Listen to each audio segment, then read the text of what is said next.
सास बहू का झगड़ा। अनामिका की सास पुष्पा अपनी बहू को कुछ खास पसंद नहीं करती थी और इसीलिए दोनों सास बहू में आए दिन झगड़ा होता रहता था। सास बहू के झगड़े के चक्कर में अनामिका के पति मोहित की जिंदगी मुश्किल में पड़ गई थी। बेचारा बार बार माँ और बीवी के झगड़े को सुलझाता ही रहता था, लेकिन दोनों समझने का नाम नहीं लेती थी। वैसे तो सब कुछ ठीक ठाक चल रहा था, लेकिन एक दिन अनामिका और पुष्पा के अंदर जोरदार झगड़ा हुआ और बात कुछ इस तरह थी। बहू, मैंने तुम्हें कल अपनी एक साड़ी धोने के लिए दी थी। हाँ मम्मी जी, वो साड़ी धोकर मैंने आपकी अलमारी में रख दी है। उसी की बात कर रही हूँ मैं। जरा देख तो, इस साड़ी को देखकर किसी भी तरह से लगता है ये धुली हुई है। अरे मम्मी जी, मैंने आपकी साड़ी वॉशिंग मशीन में अच्छे से धोकर सुखाकर आपकी अलमारी में तह बनाकर रखी थी। आपके तो नखरे खत्म ही नहीं होते। अरे कैसे बात कर रही है मुझसे? मेरे नखरे? अरे मोहित, जरा ये देख तो, ये साड़ी धुली हुई लग रही है क्या? अरे मम्मी, जब अनामिका कह रही है कि उसने साड़ी धोई थी तो मान लो ना। हर बात पर झगड़ा करना जरूरी है क्या? क्या है ना मोहित, तुम्हारी माँ को तो मेरे हर काम में नुस्ख निकालने की आदत पड़ गई है। जब तक दो चार खरी खोटी सुना नहीं लेती ना, इनका दिन नहीं निकलता। अरे चुप कर, बहू होकर मुझे जवाब देती हो। एक तो गंदे कपड़े उठाकर अलमारी में रख दिए, ऊपर से कैंची की तरह कचर कचर बोली जा रही हो। अरे मम्मी जी, आपको समझ में नहीं आता क्या? मैंने साड़ी धो कर रखी थी। तो फिर इतनी गंदी क्यों लग रही है? अब मुझे क्या पता मम्मी जी, आप इस पर इस तरह तेल और घी की चिकनाई के दाग लगाकर लाएंगी तो ये मेरी जिम्मेदारी थोड़ी ना है। अरे तो हाथ से धोना चाहिए था ना। मैं आपकी बहू हूँ, नौकरानी नहीं जो एक कपड़ा रगड़ रगड़ कर हाथ से धो दूंगी। आपको पहननी है तो पहनिए, नहीं तो रख दीजिए। तुझे तो मैं अच्छी तरह बताऊंगी, मुझे जवाब देती है। एक दिन सुबह के वक्त, अरे अनामिका, मेरी व्हाइट शर्ट कहाँ है? आज ऑफिस में बहुत बड़ा प्रेजेंटेशन है और मुझे वो व्हाइट शर्ट पहन कर जाना है। मुझे पता है, आपने मुझे 2 दिन पहले ही बता दिया था और आपकी शर्ट मैंने धोकर अच्छी तरह आयरन करके अलमारी में लगा दी है। जाइए वहां से ले लीजिए। अनामिका, ये तुमने क्या किया? ये देखो, शर्ट पर लिपस्टिक का दाग लगा हुआ है और ये तो एक जगह से जल भी गई है। नहीं नहीं मोहित, ऐसा नहीं हो सकता। मैंने तो तुम्हारी शर्ट ठीक से इस्त्री करके अलमारी में लगाई थी। तो फिर ये जल कैसे गई अपने आप? अलमारी में लटके लटके थोड़ी ना जल जाएगी। पर मोहित, मुझे अच्छी तरह याद है। देखो, अपनी गलती को छुपाने की कोशिश मत करो। और अगर शर्ट जल भी गई थी तो तुम्हें पहले बताना चाहिए था ना। मैं नई शर्ट लेकर आ जाता। अब ऐन वक्त पर शर्ट कहाँ से लेकर आऊं?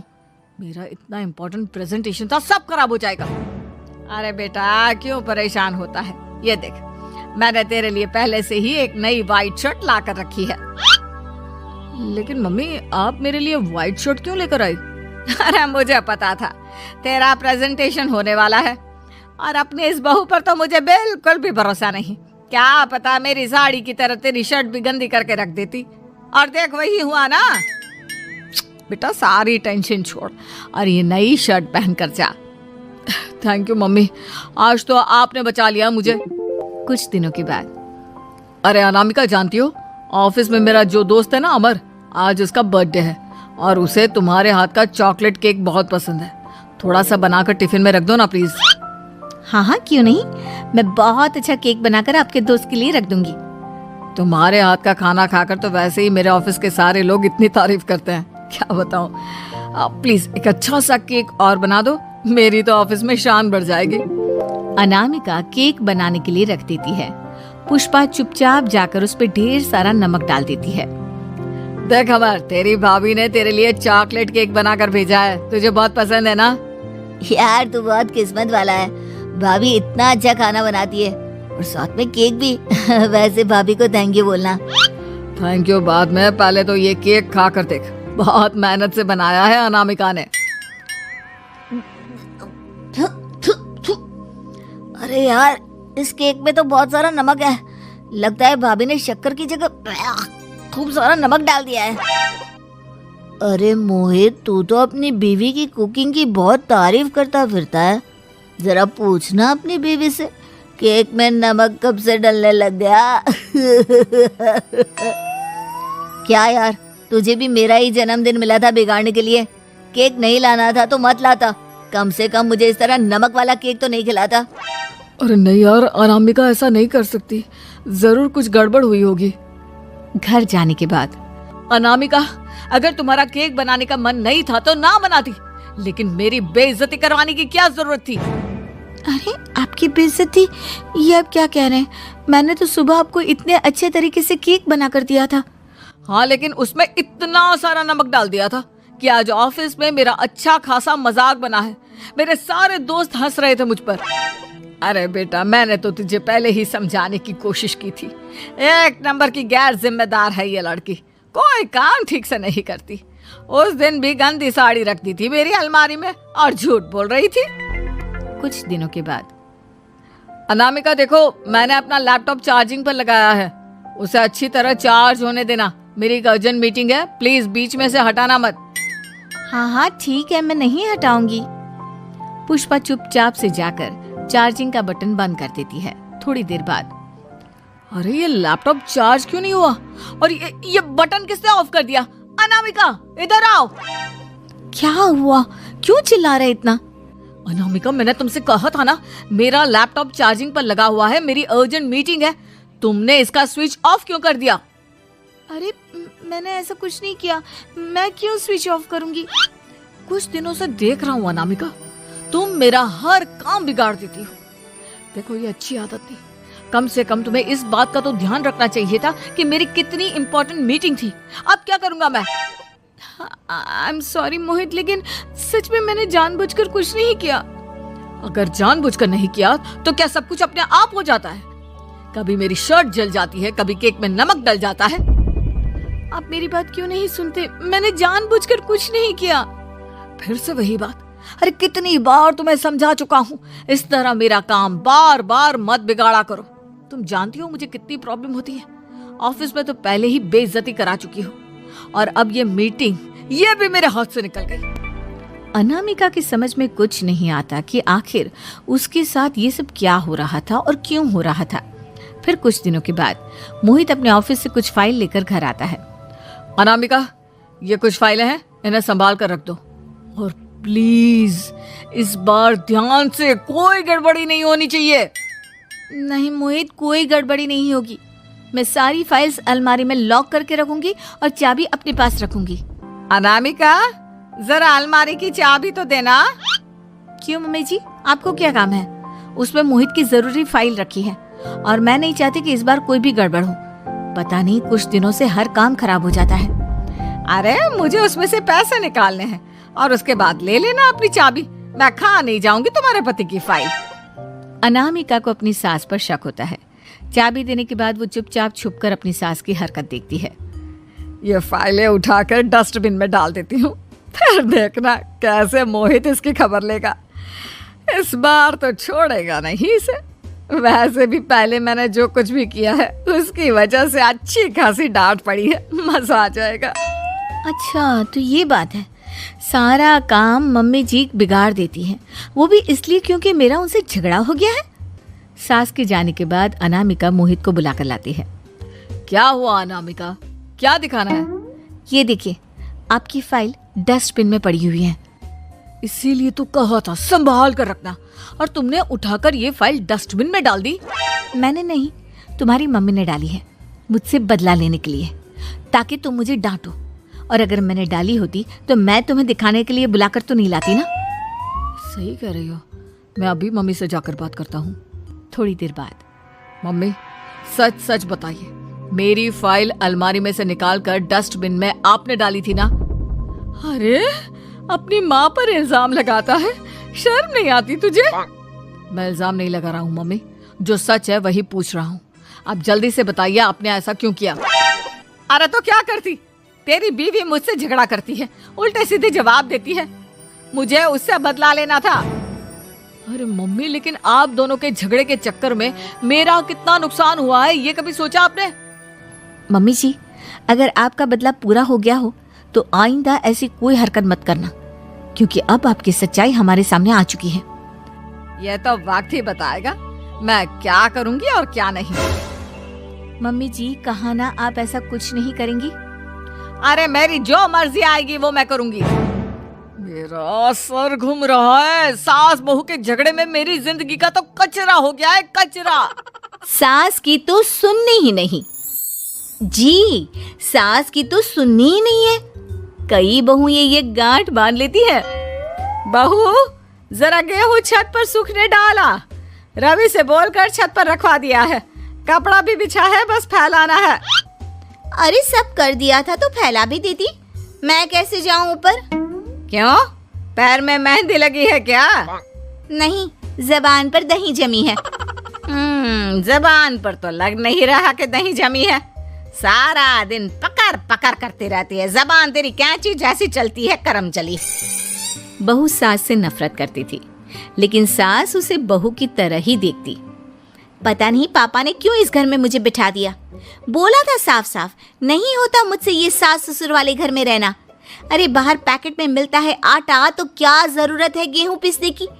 अरे यार, इन लोगों का तो हिसाब किताब समझ में नहीं आ रहा मुझे। तभी सास आ जाती है। बहू वो पंखा देख कितना गंदा है, जरा साफ कर दे चढ़कर, तेरे ससुर जी नहीं कर पाएंगे साफ।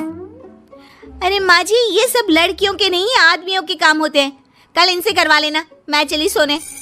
सास को समझ में नहीं आता है कि वो बहू को जो काम बोले वो करती क्यों नहीं है। बहू शाम को शादी में जाना है, मेरे बहन की बेटी की शादी है, तैयार हो जाना। ना ना माँ जी, मैं तो नहीं जा पाऊंगी, मेरा सीरियल आना है, मैं नहीं जाऊंगी। बहू आज खाने में भिंडी बना देना, बहुत दिन हो गए हैं। बहू जो उस वक्त बैठकर भिंडी काट रही होती है। माँ जी, मैंने तो परवल बना दिया है, भिंडी कल बनेगी। बहू नॉनवेज खाना है। माँ जी आलू बनेंगे। बहू आज काले कपड़े नहीं पहनना। मैंने तो साड़ी पहन भी ली है। बस समझ लीजिए, यही जिंदगी थी इन सास बहू की, जो कुछ ना समझे ना कुछ कहे। सास परेशान हो जाती है, उसे समझ में ही नहीं आता कि भला बहू से कैसे काम कराए। वही बहू बड़ी आई मुझे कंट्रोल में करने वाली। अरे मैं तो किसी के हाथ नहीं आने वाली। अब क्या था, एक रोज बेटी घर आती है, जहां वो भाभी और माँ के बीच के रिश्ते को देखकर काफी परेशान हो जाती है। ये क्या है माँ, ये भाभी तो तेरी कोई बात नहीं मानती, तुझे दिखता नहीं है क्या? हाँ लगता तो मुझे भी ऐसा ही है, लेकिन समझ में नहीं आता क्या करूं। कैसे समझ में नहीं आता? सब दिख रहा है माँ, तू आलू बोले तो वो प्याज बोलती है, तू काला बोले तो वो हरा बोलती है। अरे वो तो तुझे भाव ही नहीं देती है। कैसे जम रही है तुम लोगों की एक ही घर में? रहने दे बेटा, तेरी माँ को ना समझ ही रहने दे, कहीं उस बहू की चालाकी ये समझ जाएगी तो दिक्कत आ जाएगी, फिर घर पर क्लेश झगड़ा। तो क्या पिताजी माँ को ऐसे ही काम करता देखूं? सारा दिन लगी रहती है, वो तो सिर्फ वही करती है जो उसकी मर्जी होती है। उन्होंने तो जैसे सोच रखा है कि माँ की बात माननी ही नहीं है। अब ऐसा भी नहीं है बेटा, पर पता नहीं क्यों तेरी बात सही लगती है। अच्छा ऐसा नहीं लगता है ना तुझे, तो एक काम कर, आवाज दे भाभी को और बोल कि ठंडा पानी लेकर आए तेरे लिए। लो ये भी कोई बात होती है, अभी बोल देती हूँ, इसमें तो कोई इनकार वाली बात होगी ही नहीं। सास बहू को आवाज देती है, अरे बहू जरा एक गिलास ठंडा पानी लेकर आना।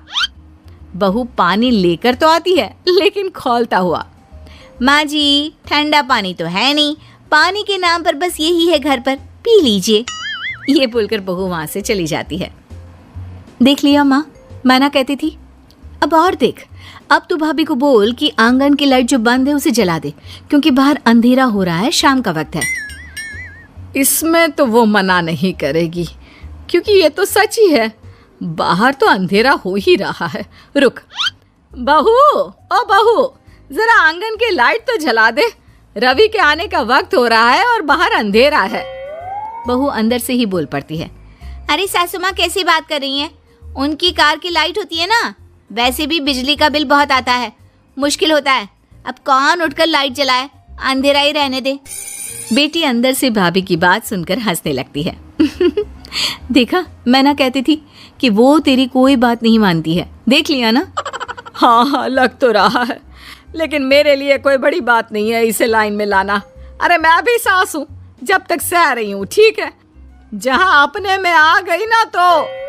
अरे नहीं नहीं, बुढ़ापे के कुछ दिन बचे हैं, प्लीज कोई तमाशा नहीं चाहिए मुझे घर पर। तुम दोनों तो निकल जाओ यात्रा पर। अरे वाह, मैं क्यों जाऊं? मेरा घर है, मैंने अपने हाथों से बनाया है। तो करते रहो एडजस्ट। क्या करें और। बहू, खाना लगा दे जरा। माँ जी, मैंने बना दिया है, दीदी को बोलो लगा देगी, मैं सो रही हूँ। मजा आ गया माँ तेरी हालत देखकर। कितना शौक था कि बहू से काम कराएगी। हाँ हाँ, काम तो मैं अब भी करा लूं, देखना कल से तू। नाना, कोई क्लेश लड़ाई झगड़ा नहीं चाहिए। 4 दिन की जिंदगी है, अपनी इज्जत अपने हाथ में। कल को जबान चलाएगी तो मुझे अच्छा नहीं लगेगा। अरे चिंता क्यों कर रहे हो, काम भी पूरा करेगी और कोई क्लेश भी नहीं होगा। अच्छा, वो कैसे माँ? अरे तेरी माँ हूँ मैं और उसकी सास, सब पता है मुझे। सभी खाना पीना खाकर सो जाते हैं। फिर अगली सुबह बेटी माता पिता को चाय देते हुए, हाँ माँ, तो क्या कमाल दिखाने वाली हो आज आप? बिना लड़ाई झगड़े के कैसे बहू से मन मर्जी काम कराओगी? क्या मैजिक करने वाली हो माँ? अरे वो सब बाद में बताऊंगी, पहले मैं जरा एक बिना चीनी की चाय और पी लूं। मैं बना देता हूँ। अरे ना ना, बहू देगी। हाँ, तू बोल देगी और वो तुझे पूरी चीनी की कटोरी डालकर चाय पिला देगी। कोई ना माँ, मैं बना देती हूँ। अरे रुक तो। बेटे को ये कहकर सास बहू को आवाज लगाती है, बहू, अरे आ बहू, जरा चीनी वाली चाय तो देना। खूब चम्मच ही चम्मच चीनी डालना उसमें। बहू थोड़ी देर में फीकी चाय लेकर आती है। माँ जी, चीनी की एक बूंद नहीं है, ये बिना चीनी की चाय है, पीनी है तो पीजिए। बिना चीनी की चाय पाकर सास आसपास बेटी और पति को देखती है और फिर आज दोपहर के खाने में दाल खाना है।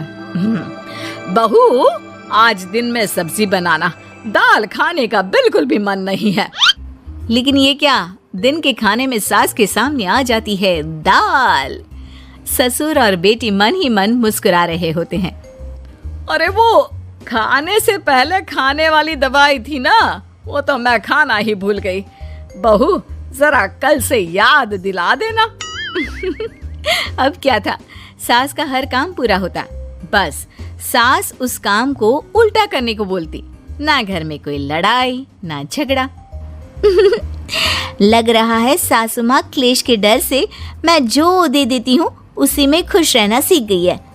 ऐसी सासों को कैसे लाया जाता है लाइन पर, सब जानती हूँ मैं। अरे आज के जमाने की लड़की हूँ मैं।